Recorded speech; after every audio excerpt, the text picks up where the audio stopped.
예, 하나님의 말씀 열왕기상 2장 19절입니다. 밧세바가 이에 아도니아를 위하여 말하려고 솔로몬 왕에게 이르니 왕이 일어나 영접하여 절한 후에 다시 왕좌에 앉고 그의 어머니를 위하여 자리를 베푸니 그가 그의 오른쪽에 앉는지라. 밧세바가 이르되 내가 한 가지 작은 일로 왕께 구하오니 내 청을 거절하지 마소서. 왕이 대답하되 내 어머니여 구하소서. 내가 어머니의 청을 거절하지 아니하리이다. 이르되 청하건대 수넴 여자 아비삭을 아도니아에게 주어 아내로 삼게 하소서. 예, 21절까지 봉독해 드렸습니다. 이 장면은 어머니 밧세바가 이제 왕위에 오른 솔로몬을 찾아와서 간청을 하는 그런 장면이 되겠습니다. 비록 어머니지만 아들이 지금 왕위에 올랐기 때문에 아들은 왕좌에 앉아 있고 어머니는 그 왕을 아련하는 그런 입장이죠. 그런 입장인데 원칙은 어머니 아니라 뭐 누구라도 왕 앞에는 다 무릎을 꿇게 돼 있습니다. 그런데 솔로몬은 즉시 자기 자리에서 일어나서 어머니에게 먼저 자리를 다른 자리를 물론 주었겠죠. 다른 자리를 내어주고 그리고 나서 자기 자리에 앉았다 이렇게 말합니다. 최대한 예를 다 한 거죠. 뭐 당연히 그렇게 해야 되는 것이죠. 예, 영접하고 절을 한 후에 자기 자리에 앉았다 이렇게 이야기를 합니다. 자, 그래놓고 이제 밧세바가 본격적으로 온 이유를 밝히는데요. 이렇게 말합니다. 20절. 밧세바가 이르되 내가 한 가지 작은 일로 왕께 구하오니 내 청을 거절하지 마소서. 예, 제가 뭐 큰 건 아니고요. 작은 부탁 하나 하려고 왔습니다. 작은 부탁 하나 하러 왔대요. 그러니 뭐 작은 부탁이라 그러면은 뭐 어머니가 부탁하는 건데 아들 된 입장에서 무슨 부탁인들 못 들어주겠어요? 다 들어줄만 하죠. 그것도 작은 일이라고 하니까 뭐 부담 없이 말씀하세요. 이렇게 얘기하겠죠. 그래서 왕이 대답하되 내 어머니여 구하소서. 내가 어머니의 청을 거절하지 아니하리이다. 뭐 작은 거 하나 구한다고 하니까 제가 뭐 어머니 청이 무엇인들 아무리 크다고 한들 제가 못 들을 게 뭐가 있겠습니까? 제가 다 들어드리지요. 제가 거절하지 않겠습니다. 마음 놓고 말씀하세요. 이제 그런 뜻이죠. 그랬더니 이르되 청하건대 수넴 여자 아비삭을 아도니아에게 주어 아내로 삼게 하소서. 작은 청이라고 했는데 이거는 이상해요. 아니 왜 갑자기 수넴 여자 아비삭을 아도니아에게 주어서 그로 하여금 아내로 삼게 하라 이런 청을 합니까? 굉장히 뜻밖의 청이죠. 보통 이런 청을 할 수가 있나요? 이건 일종의 결혼 문제인데 결혼 문제를 청을 해서 얻는다? 그것도 제3자가? 그건 말이 안 되는 얘기죠. 그런데 어쨌든 이런 청을 했습니다.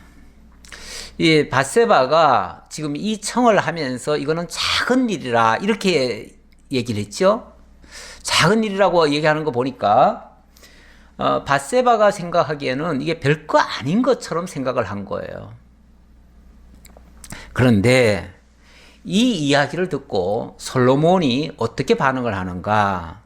자, 22절 보니까 솔로몬 왕이 그의 어머니에게 대답하여 이르되 어찌하여 아도니아를 위하여 수넴 여자 아비삭을 구하시나이까? 그는 나의 형이오니 그를 위하여 왕권도 구하옵소서. 그뿐 아니라 제사장 아비아달과 스루야의 아들 요압을 위해서도 구하옵소서 하고, 이 솔로몬이 어쩌면 정색을 합니다. 정색을 하면서 어머니에게 하는 말이, 어찌하여 아도니아를 위하여 수냄 여자 아비삭을 구하십니까? 정 그렇게 그 아도니아를 위해서 구하실 것 같으면은, 그러면 차라리 그를 위하여, 그가 나의 형이니까 그를 위하여 왕권도 구하옵소서, 내 왕위도 그에게 주라고 하십시오. 이렇게 얘기하는 거죠. 이거 어마어마하게 큰 얘기 아닙니까? 아니, 그 뭐 별거 아닌 얘기, 그 아비삭 아도니아에게 주시지요, 이렇게 얘기했는데, 어머니 그걸 구하시려면은 제 왕권을 아예 아도니아에게 주라고 하시지요. 이 말은 그 아비삭을 주는 것이, 수냄 여자 주는 것이 내 왕위를 주는 것과 방불 하거나 같거나, 아니면은 그보다도 이 왕권을 잃는 것보다도 더 큰 위협이 될 수 있다고 하는 그런 얘기예요. 이런 반응은 아마 밧세바로서는 상상도 못할 이야기죠. 상상도 못할 이야기인데, 솔로몬이 이렇게까지 말을 하네요. 뿐만 아니라, 그뿐 아니라 제사장 아비아달과 스루야의 아들 요압을 위해서도 구하옵소서.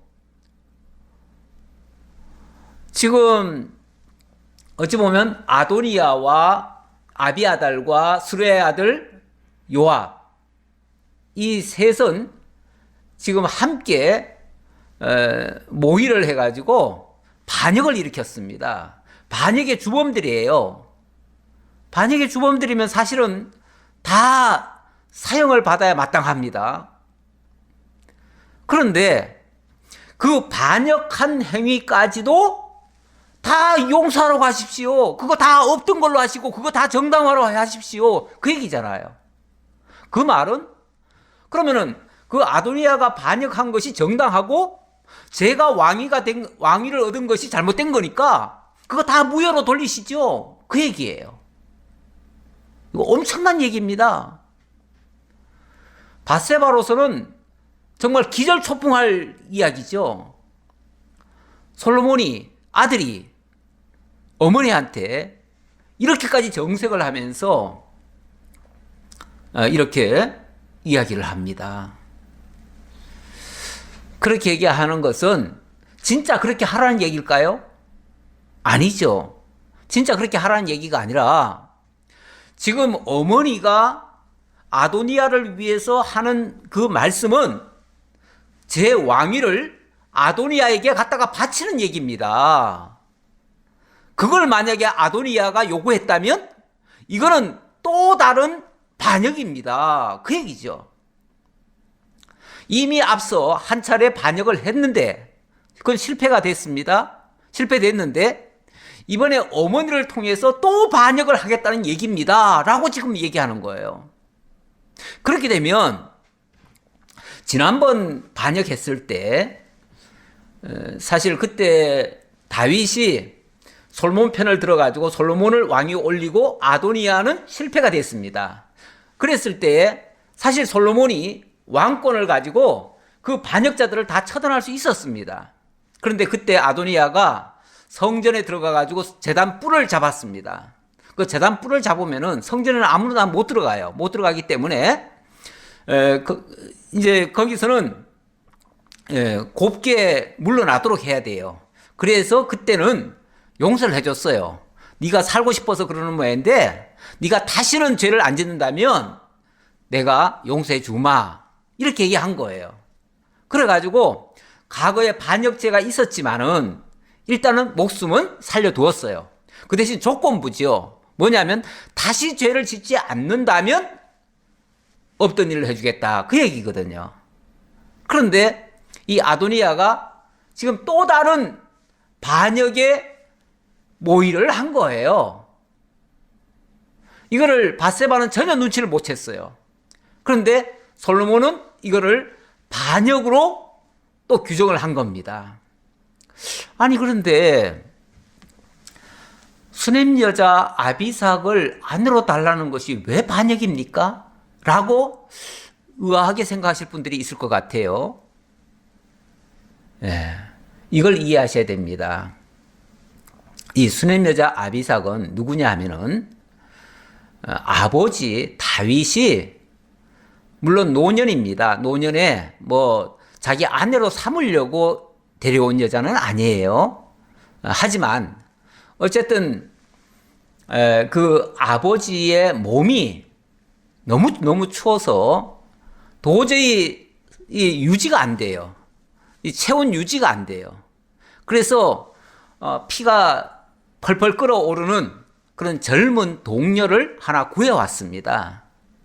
구해왔는데 그 여자가 바로 동녀 아비삭이에요. 수냄 여자 아비삭이에요. 그런데 이 여자는 뭐 결혼을 하기 위해서 데려온 여자는 아니지만 어쨌든 다윗의 몸을 따뜻하게 해줄 여자다 보니까 어쨌든 다윗과 함께 잠자리도 같이 있었다는 얘기예요. 아버지와 잠자리를 같이 한 여자. 물론 그렇다고 해가지고 뭐 성적인 접촉을 했다 이건 아닌데 하지만은 어쨌든 잠자리를 같이 한 그 여자이기 때문에 법적으로 말하면은 아버지의 여인이죠. 아버지의 여인입니다. 옛날에 왕정시대 때는요, 여인들이 그 왕이나 왕자에게 간택이 돼가지고 왕궁으로 들어오게 되면 이제 왕실 사람이 되어집니다. 왕실 사람이 되어지면 일단 왕실에 들어온 사람은 밖으로 나갈 수가 없어요. 그리고 그 왕의 여인이 된 이유는요, 왕이 물론 뭐 내키지 않으면은 그와 잠자리를 안 할 수도 있지만 원하면 언제라도 잠자리를 할 수 있는 여자예요. 그렇기 때문에 왕의 여인은 사사로이 따로 왕이 죽는다고 해서 사사로이 시집을 가거나 이럴 수가 없어요. 죽어도 그냥 왕궁에서 죽는 거예요. 그래서 어찌 보면 왕궁에 들어왔다는 그 자체는 굉장히 화려한 곳에 들어와서 영화를 누릴 것 같지만은 사실은 거기에 간택되는 순간부터는 이제 모든 자유가 박탈되고 그 안에서 왕도를 따라서 살아야 됩니다. 왕의 규율이 굉장히 엄격하잖아요. 왕궁의 그 규율이 엄격합니다. 그러니까 그걸 따라서 살려다 보니까 개인의 자유나 개인의 사랑이나 이런 것들은 다 배제가 되어집니다. 그리고 오로지 왕의 처분에 따라서 살기도 하고 죽기도 해요. 한마디로 왕의 여인인 거예요. 왕의 여인인데 그런데 지금 아도니아가 왕의 여인을 자기 아내로 취하겠다? 이거는 굉장히 불순한 동기가 있는 겁니다. 무슨 불순이냐? 왕의 아내를 취한다는 거는요, 그 왕이 가지고 있던 권세를 빼앗는 것과 같은 의미가 되어집니다. 그래서 옛날에 그 정복자들은요, 어느 나라를 정복해 들어가면 반드시 그 안에 있는 그 왕은 죽입니다. 왕은 죽여버리고 그 왕의 아내들은 자기 아내로 다 삼아버립니다. 이렇게 되면 그 왕이 가지고 있던 모든 권세를 내가 다 확보했다, 내가 다 빼앗았다, 이런 증명이 됩니다. 그것이 온 천하에 공포를 하면 이 사람의 왕권은 전임자가 가지고 있던 그 모든 권세를 다 확보했다, 이거의 하나의 증표가 되는 거예요. 증표처럼 돼요.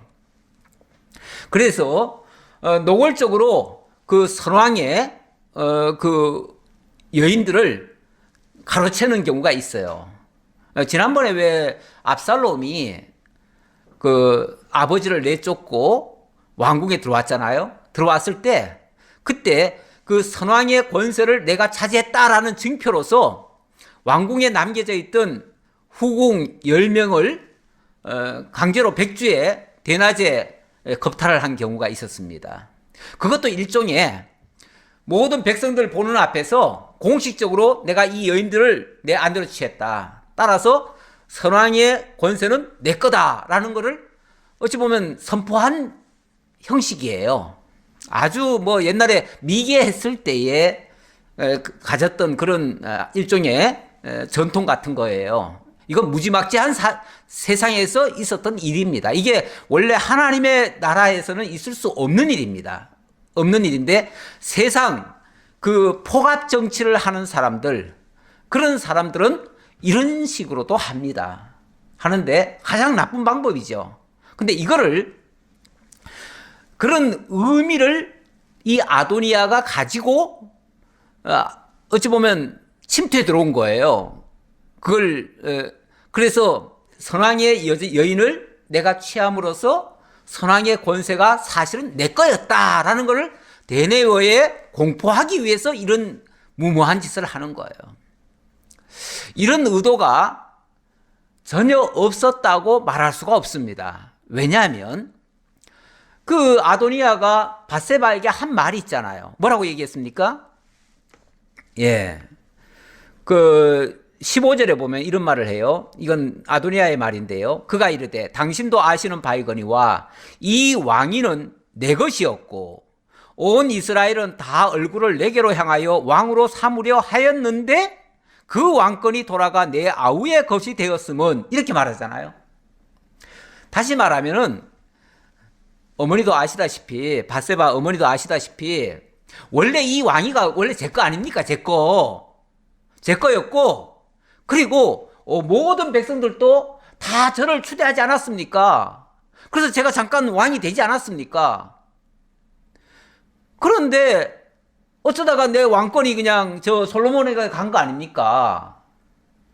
그러니까 뭐 해달라고요?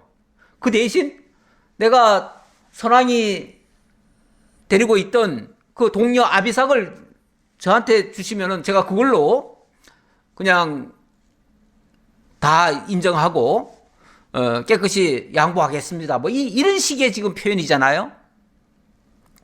결국 이 왕위가 자기 거였다. 그런데 그 왕위가 지금 솔로몬한테 넘어갔다. 그것 때문에 내가 이 여인을 내가 취하겠다. 이런 얘기 아니에요? 그러면은 그거는 결과적으로는 반역의 의도를 가지고 그 여인을 취하겠다고 하는 의도예요.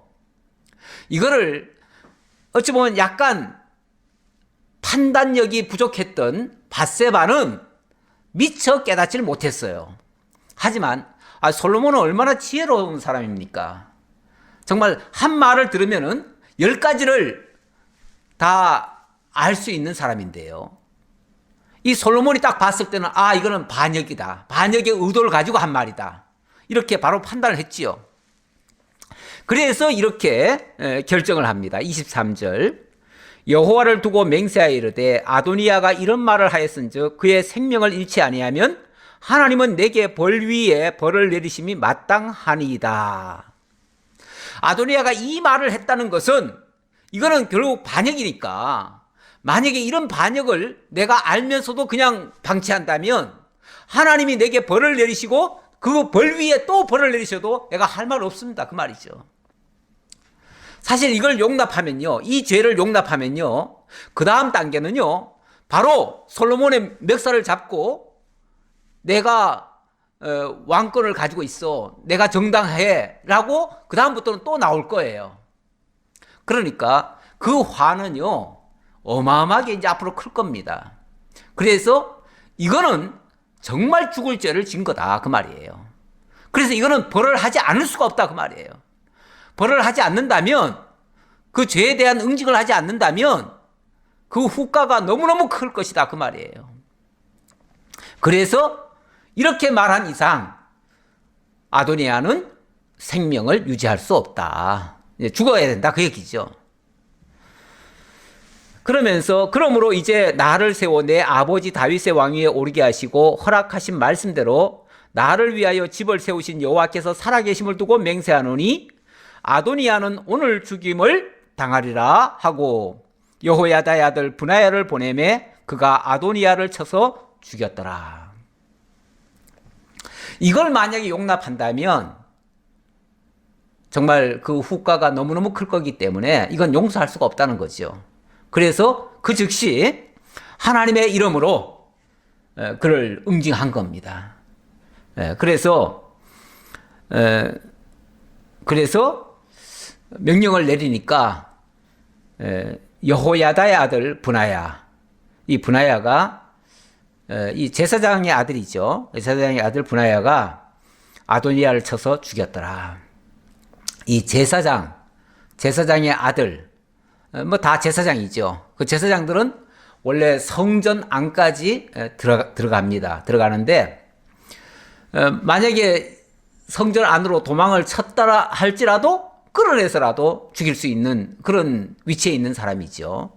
근데 이 사람이 바로 그렇게 응징을 했습니다. 원래 레위인들이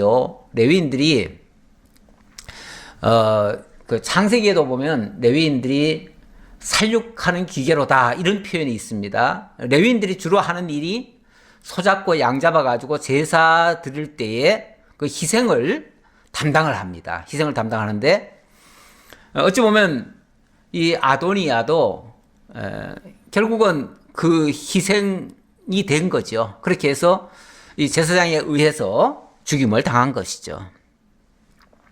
자, 그래 놓고 그 다음에 26절입니다. 왕이 제사장 아비아달에게 이르되 네 고향 아나돗으로 가라. 너는 마땅히 죽을 자이로되 네가 내 아버지 다윗 앞에서 주 여호와의 궤를 메었고 또 내 아버지가 모든 환난을 받을 때에 너도 환난을 받았은즉 내가 오늘 너를 죽이지 아니하노라 하고 아비아달을 쫓아내어 여호와의 제사장 직분을 파면하니 여호와께서 실로에서 엘리의 집에 대하여 하신 말씀을 응하게 함이더라. 결국 이렇게 되어진 것은 일찍이 엘리 제사장에게 하나님이 말씀하신 그것이 이루어진 것이다. 그 말이에요. 엘리 제사장에게 뭐라고 경고하셨는데요? 원래 엘리의 두 아들 홈니와 비느하스가 여호와를 알지 못한 채 제사장 노릇을 했습니다. 그러다 보니까 정말 못된 짓은 다 골라서 했죠. 성전에서 수종드는 여인들을 겁탈하기도 하고요. 하나님의 제물을 가져오면 날고기를 좋아한다 하면서 그 고기를 강제로 빼앗아 가지고 회를 쳐서 먹기도 하고요. 뭐 별의별 짓을 다 했어요. 그러다가 나중에 한날 한시에 다 죽었는데 그때 하나님이 그런 경고를 했어요. 이제 소위 말해서 엘리의 가문은 이제 끝이 날 거다. 그리고 다 젊어서 죽으리라. 이렇게 예고를 하셨죠. 그렇게 했는데 이제 그게 젊어서 죽는다는 말이 이제 제사장 노릇을 젊은 시절 잠깐 하다가 다 그만둔다 그런 뜻으로도 볼 수 있어요. 그래서 그 뒤에 이가봇이라는 사람이 태어났는데 이가봇 태어날 때 그 며느리가 그 아기를 낳으면서 그런 말을 했어요. 여호와의 영광이 떠났다. 이가봇이란 말은 여호와의 영광이 떠났다는 말이에요. 그런 말을 자기 입으로 했었는데 실제로 이 엘리 가문에서는 이제 제사장이 나와도 얼마 못 가서 제사장 노릇을 다 그만두게 됩니다. 그리고 나중에는 이제 지금도 이제 파면이 돼가지고 저 고향 아나돗으로 가는데 거기 가가지고 소위 말해서 빌어먹는 거죠. 원래 제사장이 제사장 노릇 못하면은요 그냥 빌어먹는 신세가 되는 겁니다. 이게 이제 파면이 되어지니까 제사장은 원래 기업도 따로 없잖아요. 원래 다른 지파들은 다 기업이 있습니다. 하지만은 제사장은 기업이 없기 때문에 진짜 그 제사장직에서 파면되면 완전히 거렁뱅이 되는 거예요. 네. 이렇게 해서 아비아달은 소위 말해서 쫓겨난 거죠. 쫓겨났는데 원칙은 아도니야를 도와서 아도니야에게 온갖 못된 그 책략을 계략을 꾸며가지고 그 책략을 알려준 일종의 책사예요. 책사니까 어찌 보면 아도니야가 그렇게 어리석고 미련한 짓을 하는 데에 1등 공신이 이 아비아달인 거예요. 좌우간 저주받을 자는 못된 일에 앞장을 섭니다. 우리가 하나님의 선한 일에 앞장서면 얼마나 좋겠어요. 그런데 꼭 그 악역을 우리가 담당하는 경우가 있어요. 예, 근데 그 담당하는 거는, 악역을 담당하는 것은 우리 믿는 사람으로서는 할 도리가 아닙니다. 믿는 사람은요, 악이라고 하는 것은 쳐다도 보지 말라고 그랬어요. 그쪽을 향해서는 방향도 돌이키면 안 돼요. 만약에 내 발이 거기에 빠졌으면 얼른 빠져나와야 돼요. 악한 것은요, 생각도 하지 말아야 돼요. 그런데 이 아비아달은 제사장의 신분으로서 아도니아를 도와가지고 아도니아에게 아주 못된 짓을 가르친 거예요. 어쩌면 이번에 이 수냄 여자 아비삭을 취하라고 한 것도 이 아비아달이 옆에서 코치했을 수도 있어요. 왜냐하면 제사장이 학식도 좀 있고 뭔가 좀 똑똑하다고 생각하는 사람들 아닙니까? 하나님의 뜻도 알고. 그러니까 그런 사람 말을 이 아도니아도 들었지요. 그 사람이 자기 편 들어주니까 들었지요. 들었으니까 엄밀하게 말하면 이 아도니아를 망친 사람이 아비아달이에요. 그러면 마땅히 이 아비아달도 죽여야 되거든요. 죽여야 되는데 솔로몬이 그래도 선왕에게 충성했고 직접적으로 범죄를 저지른 것이 드러나지 않았기 때문에 일단은 그 가능성은 있지만 사람이 벌을 하는데 가능성만 가지고 벌할 수는 없잖아요. 추정해서 벌할 수는 없잖아요. 그러니까 일단은 파멸을 시킨 겁니다. 파멸을 시켜가지고 너 더 이상 세상 노릇 하지 마. 너 이제 고향 가서 쉽게 말하면 그냥 고향 가서 빌어먹고 살아. 막 그런 뜻이겠죠. 그렇게 해서 고향으로 내쫓아 버렸어요. 그래서 과거를 생각해서 그나마 죽이지는 않고 이것도 큰 선행을 한 겁니다. 그러니까 솔로몬으로서는 정말 잘 해준 거예요. 잘 해준 거예요. 그래서 선왕에게 충성했다 해가지고 잘 해준 겁니다. 그런데 이게 이렇게 된 것이 일찍이 엘리의 집에 대하여 하신 말씀을 응하게 된 것이다 라고 말씀하시네요. 자, 그래 놓고 자, 계속해서 28절 봅시다. 28절. 그 소문이 요압에게 들림에 그가 여호와의 장막으로 도망하여 제단불을 잡으니 이는 그가 다윗을 떠나 압살롬을 따르지 아니하였으나 아도니아를 따랐음이더라. 자, 이 이야기가 이제 들려오기 시작합니다. 다시 말하면은 누굽니까?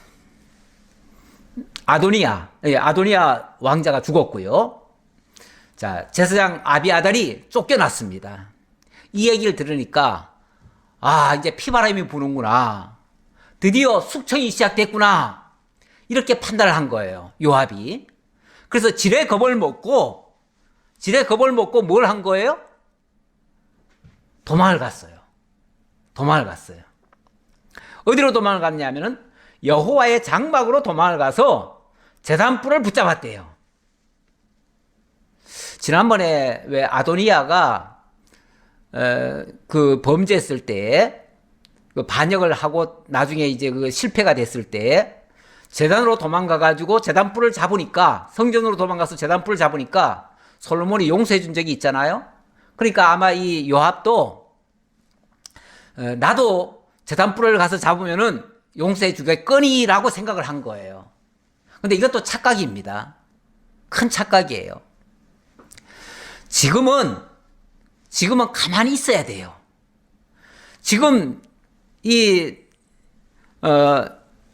아도니아도 지금 용서받은 죄인 아닙니까? 용서받은 죄인이면 용서해 준 거에 대해서 찍소리 하지 말고 그냥 감사합니다 하고 살려주셔서 고맙습니다 하고 조용히 지내야 돼요. 그런데 괜히 이상한 소리 했다가 결국 죽임 당했습니다. 마찬가지로 아비아달 거기에 같이 동조를 했기 때문에 결국은 내쫓겨 당했습니다.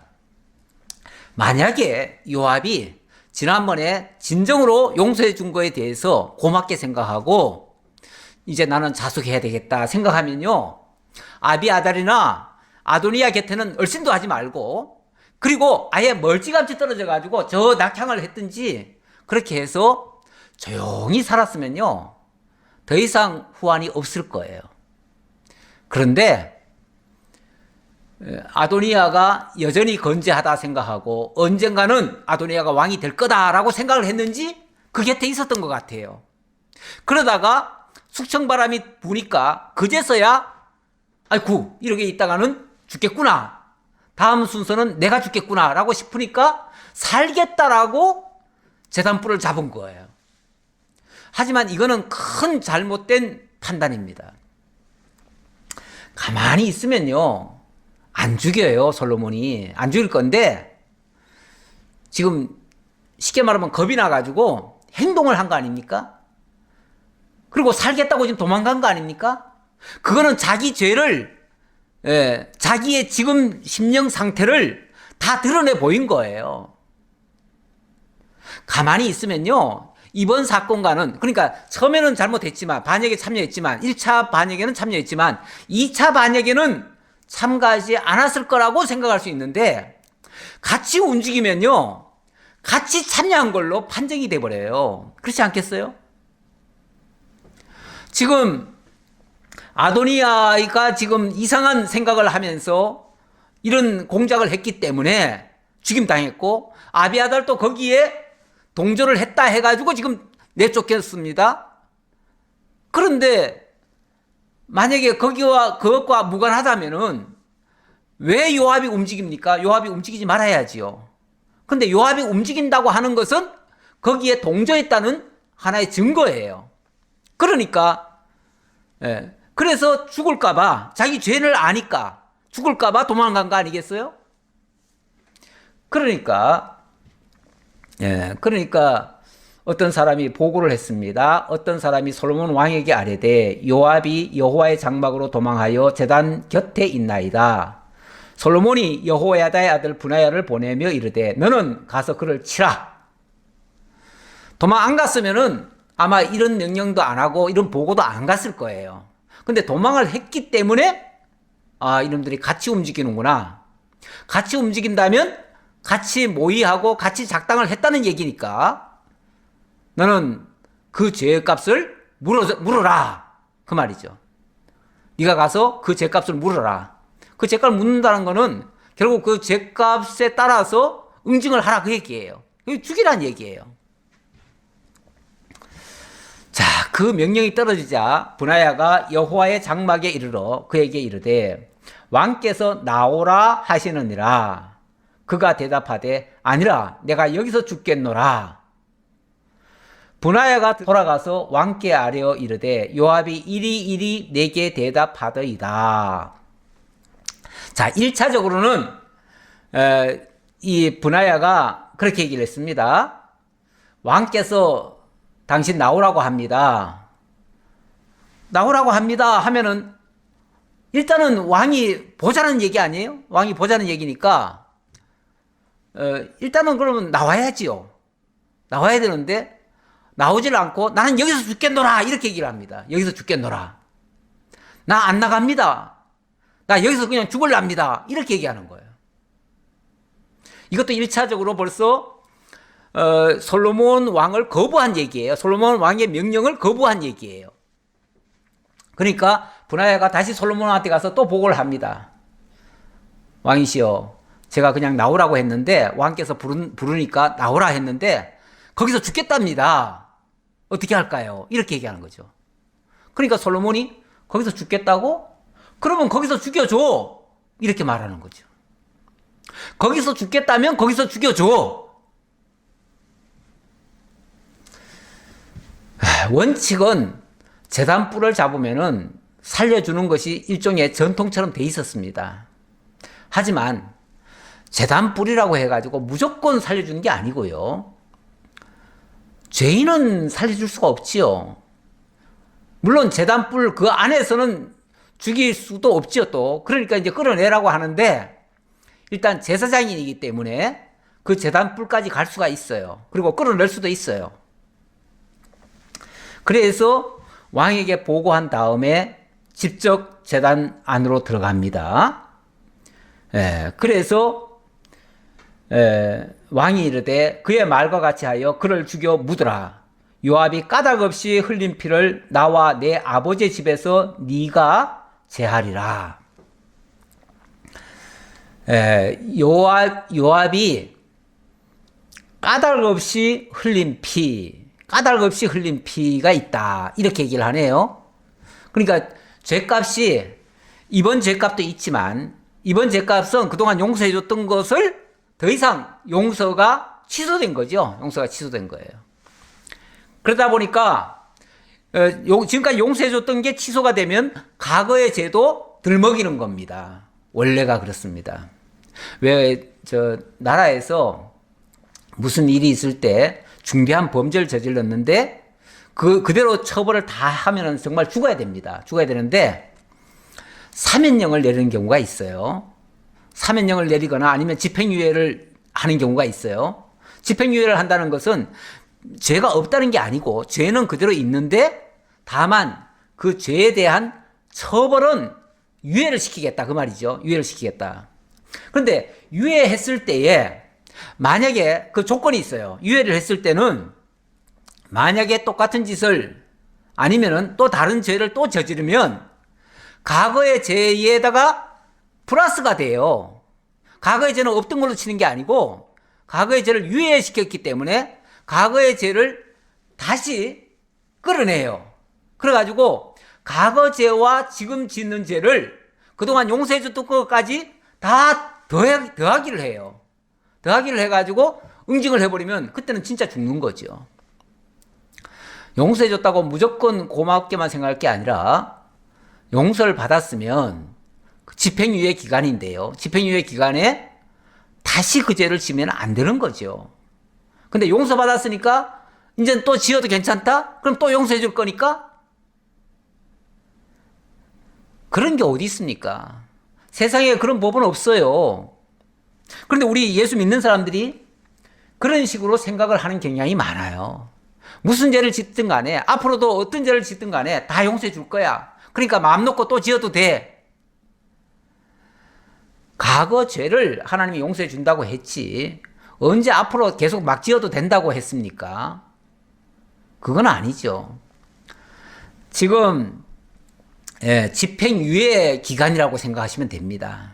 우리 예수 믿는 사람들은 과거의 모든 죄에 대해서 용서함을 받았는데 집행유예 기간이다 이렇게 생각하시면 좋습니다. 그래야 다시 죄를 안 지으려고 하지요. 안 그러면은 마음 놓고 막 또 지으려고 하지 않겠어요? 그리고 또 회개하면 또 용서해 주니까. 이렇게 생각하는 것은 옳은 생각이 아닙니다. 요압은 결국 그 제단 뿔 잡았다가 용서해 줄 줄 알았는데 이번에는 더 이상 용서해 줄 수가 없어요. 그리고 오히려 과거 죄까지 다 들춰냅니다. 과거 죄를 들춰내 보니까 요압이 한두 가지 죄가 아니에요.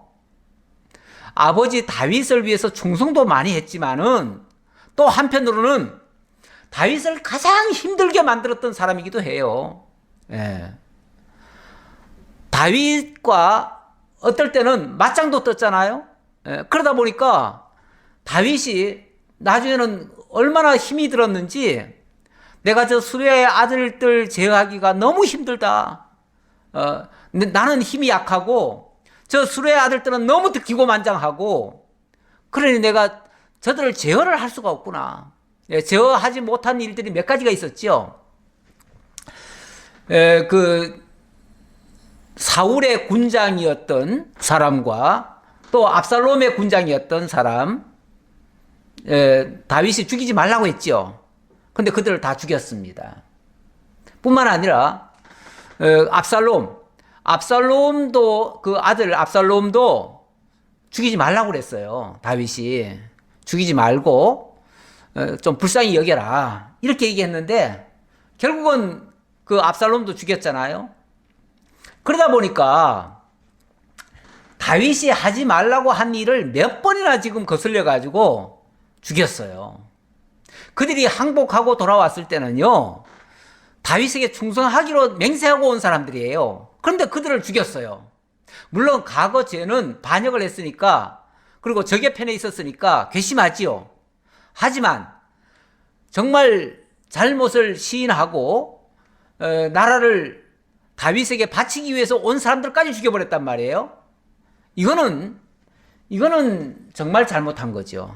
그런 사람을 뭐라고 표현하냐면 여호와께서 요압의 피를 그의 머리로 돌려보내실 것은 그가 자기보다 의롭고 선한 두 사람을 쳤음이니 곧 이스라엘 군사령관 넬의 아들 아브넬과 유다 군사령관 예델의 아들 아마사를 칼로 죽였음이라. 이 일을 내 아버지 다윗은 알지 못하셨나니.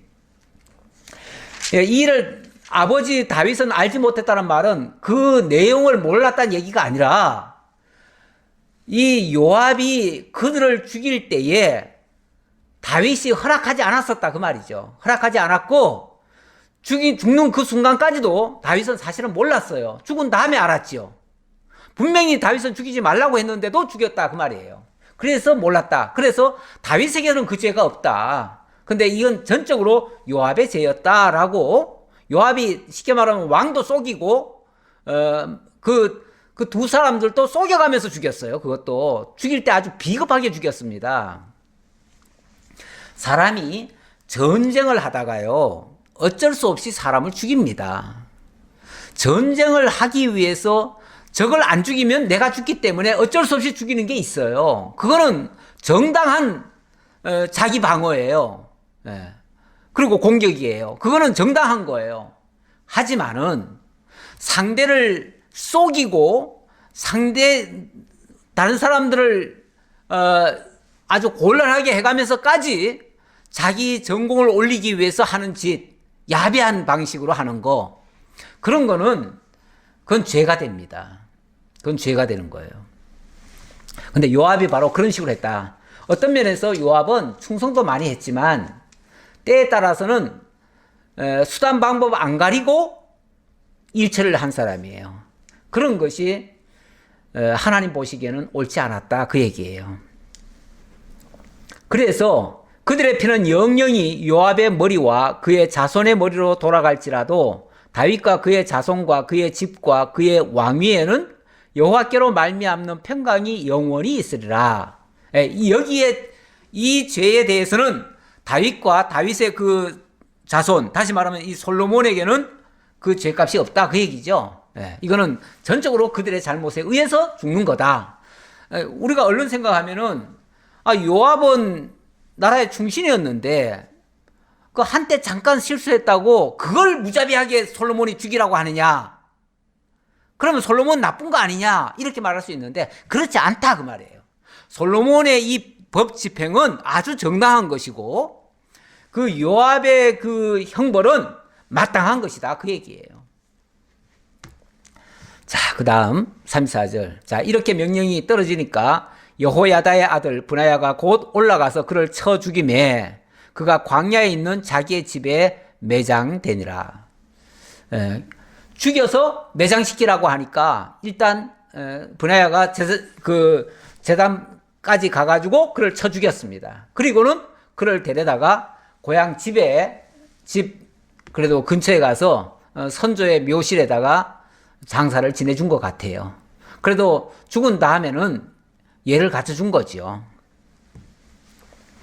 왕이 이에 여호야다의 아들 브나야를 요압을 대신하여 군 사령관으로 삼고 또 제사장 사독으로 아비아다를 대신하게 하니라. 이렇게 해서 일단은 그 반역의 무리들, 가장 어찌 보면 군 사령관이면은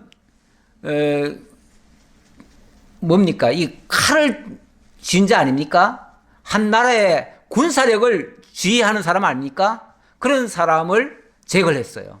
그리고 제사장 마찬가지입니다. 제사장은 한 나라의 큰 그 중심적인 역할을 하는 사람입니다. 이 당시에는요. 그러니까 물론 왕이 다스리지만 왕도 자기 마음대로 하는 게 아니라 제사장의 말을 듣고 움직입니다. 그러다 보니까 제사장이 나라의 어찌 보면 정신적 지주가 되는 거예요. 그런 사람이 제거가 됐습니다. 군을 통솔하는 사람도 제거가 됐습니다. 그리고 나니까 이게 굉장히 중요한 핵심 보직인데 그 보직을 지금 여호야다의 아들 브나야와 또 제사장 사독으로 하여금 그 일을 대신하게 했다. 이렇게 해서 대적자들은 다 제거가 됐습니다. 자, 그래 놓고, 자, 36절로 넘어갑니다. 자, 지금 이 장면들이 전부 다 어찌 보면 솔로몬 왕국에서는 있어서는 안 될 사람들을 추려내는 작업이에요. 추려내는 작업인데, 이게 뭐 솔로몬이 일부러 억지로 일을 만들어서 했다기보다는 하나님께서 솔로몬 왕국에 있어서는 안 될 사람들을 다 뽑아내시는 작업을 하시는 거예요. 마치 그 가라지 같은 풀을 밭에서 풀을 뽑아내야 그 밭이 좋은 밭이 되듯이, 물론 그래도 나중에 또 잡초가 또 올라올 수도 있겠지만, 어쨌든 일단은 아주 그 악의 뿌리 같은 것들은 캐내는 거죠. 그래야 솔로몬 왕국이 좀 안정이 될 거니까요. 이게 이제 하나님의 섭리 가운데서 하는 일이에요. 솔로몬이 개인 감정으로 하는 게 아니고, 왕이 사람을 보내어 시므이를 불러서 이르되 너는 예루살렘에서 너를 위하여 집을 짓고 거기서 살고 어디든지 나가지 말라. 너는 분명히 알라. 네가 나가서 기드론 시내를 건너는 날에는 반드시 죽임을 당하리니 내 피가 내 머리로 돌아가리라. 자, 이번에는 솔로몬이 시므이를 부르네요. 시므이를 불러가지고 당부를 합니다. 시므이야, 너 이 예루살렘 밖을 나가면 안 돼. 만약에 예루살렘을 밖으로 나가기 위해서 기드론 시내를 건너는 순간 너는 죽을 수 있어. 이렇게 얘기를 합니다. 왜 이 이야기를 할까요? 이건 일종의 경고인데요. 왜 이 경고를 할까요? 이 시므이라는 사람이 원래 그 사울 왕가 사람인데, 다윗이 압살롬에게 쫓겨갈 때에 나와가지고 막 돌을 던지고 이 막 저주를 퍼부었습니다. 그러면서 다윗을 얼마나 조롱하고 비난하고 먼지를 피우고 막 욕설을 퍼붓고 이렇게 했습니다. 그때 다윗의 신하들이 저런 놈 당장 죽일까요? 그랬는데 다윗이 그러지 마라. 하나님께서 저를 통해서 나를 저주하신 거다. 그러니 내가 그 저주를 당연히 받아야지. 내 잘못이 많으니까. 내 저주를 당연히 받아야지요. 그래서 그때는 그렇게 해서 안 죽였고요. 그 다음에 다윗이 다시 황궁을 할 때, 그때 제일 먼저 자기한테 응징할까봐 제일 먼저 쫓아나와가지고 제가 지난번에 잘못했습니다. 용서해 주세요. 제가 앞으로는 충성을 다하겠습니다. 이런 식으로 와가지고 제일 먼저 엎드린 사람이에요. 그랬을 때 다윗이 오늘은 좋은 날인데 왜 누가 누구를 죽이겠느냐 그러면서, 알았다, 네가 그렇게 나온다면 내가 너 용서해 주마. 자, 그 얘기는 했지만은 그렇다고 해가지고 과거의 죄를 다 덮어준다는 얘기가 아니에요. 아까도 제가 예를 들었던 것처럼 집행유예 시킨 거예요. 그런데 만약의 경우 또 다른 죄가 발견될 시는 죽을 수 있어요. 죽을 수 있는데, 그것을 지난번에 다윗이 솔로몬이 왕이 됐을 때 솔로몬을 앉혀놓고 솔로몬에게 그 얘기를 합니다. 너 시므이 조심해야 돼. 시므이는 지금은 조용히 있고 충성을 하는 것 같지만 네가 조금이라도 약할 때면은 너를 또 대적해서 반기를 들 수 있을 거야. 아주 사악한 인간이야. 그러니까 그를 무죄한 자로 여기지 말어. 이렇게 얘기를 했어요. 그 말은 그가 분명히 죄인일 것이고 그 죄는 언젠가는 죄가 드러날 수도 있어요. 그러면은 그걸 통해서 네가 과거의 죄, 집행유예 됐던 거 그거 다 끄집어서 네가 응징을 해야 돼. 어찌 보면 악의 뿌리예요. 뿌리인데 그 악의 뿌리를 내버려 두면은 언젠가는 또 사고 칠 거니까 그 뿌리를 이번에 네가 아예 제거를 해야 돼. 라고 얘기를 했어요. 얘기를 하니까 이걸 이제 솔로몬이 마음에 간직하고 있었어요. 그래서 어느 날 이 시므이를 부른 거예요. 불러가지고 경고를 한 거예요. 너 과거를 내가 다 알고 있어. 그런데 네가 예루살렘에 머무는 동안은 아버지께서도 너 죽이지 말라고 했으니까 내가 봐주는데, 만약의 경우 네가 앞으로 예루살렘을 벗어나는 일이 있다면 그건 내가 죄값을 물어가지고 너를 가만 안 둘 거야. 그럼 죽을 수도 있어. 그러니까 조용히 가만히 있어. 그 얘기죠. 그랬는데 시므이가 왕께 대답하되 이 말씀이 좋사오니 내주 왕의 말씀대로 종이 그리하겠나이다 하고 이에 날이 오래도록 예루살렘에 머무니라. 그래서 그 얘기를 듣고 그래 내가 조금만 잘못하면은 만약에 다른 데로 가다가는 이건 이제 반역하러 간 거나 마찬가지니까 예루살렘 안에 있으면 이제 통제가 되잖아요. 근데 이제 밖으로 나가면은 그 권에서 벗어나는 거니까 그거는 이제 반역하러 가는 거나 똑같은 얘기가 되니까 제가 안 가겠습니다. 조용히 있겠습니다. 이렇게 얘기를 했어요. 그런데 39절 3년 후에 시므이가 두 종이 가드 왕 마아가의 아들 아기스에게로 도망하여 간지라. 어떤 사람이 시므이에게 말하 이르되 당신의 종이 가드에 있나이다.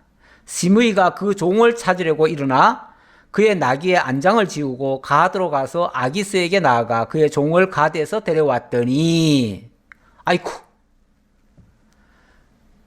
사고가 났습니다. 무슨 사고가 났냐면 이 종이 도망을 가버렸어요. 도망을 갔는데 하필이면 어디로 갔냐면 가드 땅으로 도망갔어요. 가드 땅이 블레셋 땅이거든요. 블레셋 땅으로 도망갔어요. 근데 예루살렘에서 블레셋 땅으로 넘어가려면은 중간에 기드론 시내가 있어요. 근데 그 시내를 건너서 가야 되는데 솔로몬이 너 기드론 시내를 만약에 건너는 날에는 넌 죽을 거야. 왜 이제 기드론 시내를 건너지 말라고 했냐면 그 기드론 시내를 건너면은 가드가 있잖아요. 가드는 블레셋이잖아요. 그러면 블레셋에 네가 간다는 것은 블레셋과 연합해가지고 나를 대적한다는 얘기로 될 수가 있으니까 그러지 말아라. 이제 그 얘기를 한 건데 그런데 그만 이 사람은 자기 종 찾겠다고 가드 왕 아기스에게로 찾아간 겁니다. 아마 옛날부터 가드 왕과는 좀 친했던 것 같아요.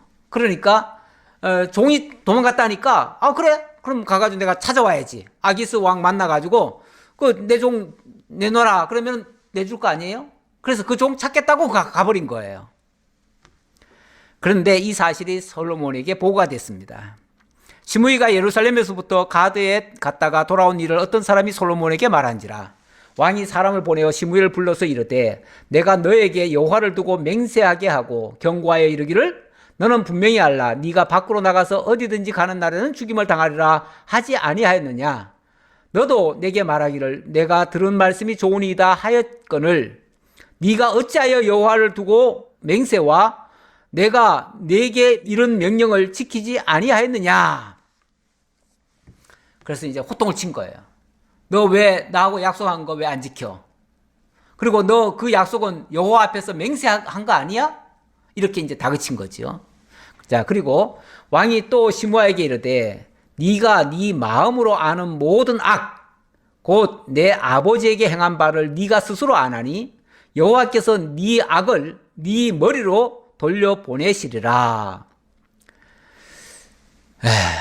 쉽게 말하면 네 죄는 네가 알렸다 그 말이죠. 네 죄는 네가 알렸다. 그렇죠? 그걸 어떻게 모르겠어요? 자기가 죄인인 걸 뻔히 알지요. 아버지 다윗에게 죽을 죄 지은 거 다 알지요. 근데 그거를 용서해 주니까 또 그런 짓을 또 해요? 그런 마음을 또 품어요? 그 은혜에 감격하고 살았다면 아마 이런 짓 안 했을 거예요. 그런데 그 종 하나 도망갔다고 그 종을 빼앗아 오겠다고 그 먼 거리를 쫓아가서 데려옵니까? 아니 우리 예수님 비유에 보면은 1만 달란트 탕감받은 자가 100데나리온 그 동료가 100데나리온 자기한테 빚진 거 그거를 안 갚았다고 그래 앙심을 품고 보복을 하고 멱살을 잡고 돈 내놓으라고 합니까? 우리 형제가 형제에게 저지른 죄 자기는 하나님께로부터 정말 영원히 지옥에 빠질 죄까지 용서받았으면서 형제가 나에게 조그만 무슨 죄를 저질렀다고 해가지고 그걸 안 갚음을 합니까? 만약에 그렇다면 그 사람은요 하나님께로부터 용서받은 그 탕감받은 사실을 잊은 자예요. 그거 잊은 자는요 결국은 자기가 구원 못 받은 자라고도 볼 수 있어요. 그런 사람은 그 임금이 예수님 비유에서 임금이 뭐라고 그럽니까?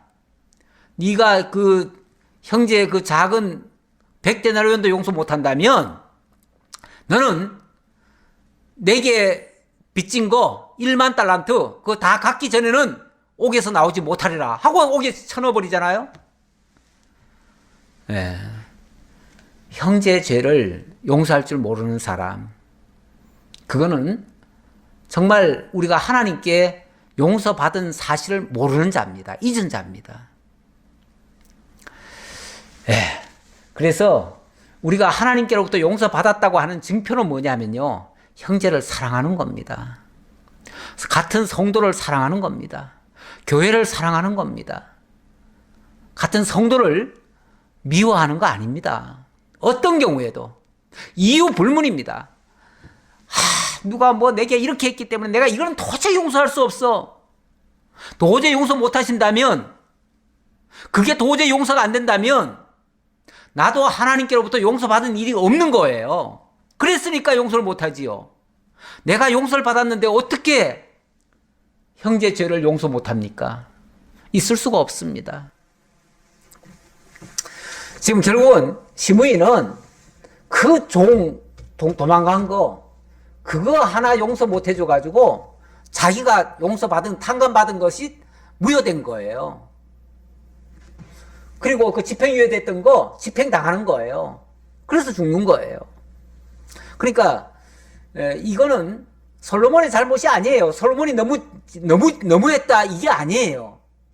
선왕은 굉장히 선대했는데 왜 당신은 이렇게 못되게 굽니까? 그게 아니고 선왕은 유예시켰을 뿐이에요.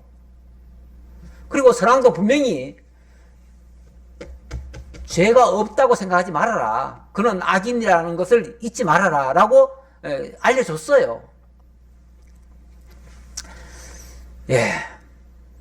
그러면서 45절, 그러나 솔로몬 왕은 복을 받고 다윗의 왕위는 영원히 여호와 앞에서 경고히 서리라 하고 여호야다의 아들 분야에게 명령하며 그가 나가서 시므이를 치니 그가 죽은지라. 이에 나라가 솔로몬의 손에 경고하여 지니라. 이렇게 해서 솔로몬 왕국은 점점 더 견고해졌다. 모든 악의 세력이 제거가 되니까 이제는 모두가 다 충성하는 자들로 꾸며질 거 아니겠어요? 그러니까 오히려 과거에 그 요란스럽고 대적이 많고 그들에 의해서 막 나라가 휘청휘청 하던 그런 시절이 이제 지나가고 이제는 평화의 시기로 바뀌어지는 거예요. 그래서 솔로몬의 시대를 평화의 시대라 이렇게 얘기를 해요. 그래서 이름도 솔로몬 아닙니까? 솔로몬이라는 말이 평화라는 말이에요. 샬롬에서 온 말이에요. 샬롬. 샬롬의 남성형 명사예요. 그러니까 평화를 주는 사람이에요. 평화롭게 하는 사람이에요. 솔로몬은. 물론 여기에 응징한 모습도 있지만 이건 죄에 대한 단죄죠. 죄에 대해서는 원래 단죄를 해야 되고요. 그렇지 않은 거에 대해서는 선대를 하는 거죠.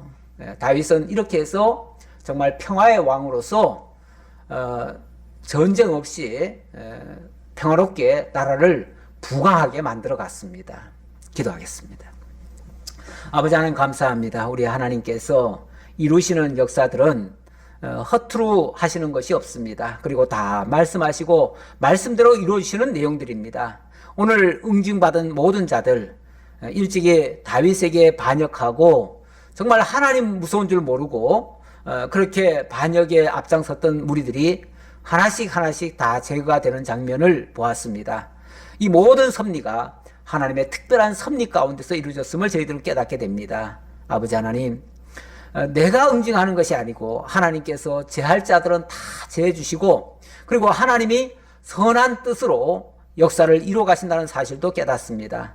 그러기에 어떤 일에도 우리가 요동치지 아니하고 그것 때문에 두려워하지 아니하고 다만 형제를 사랑하며 주 안에서 평강 가운데서 하나님의 나라를 세워가는 일에 우리 함께 합력할 수 있도록 역사해 주옵소서. 다시 만날 때까지 하나님 지켜주옵시길 간절히 바라옵고 예수님 이름으로 기도하옵나이다. 아멘.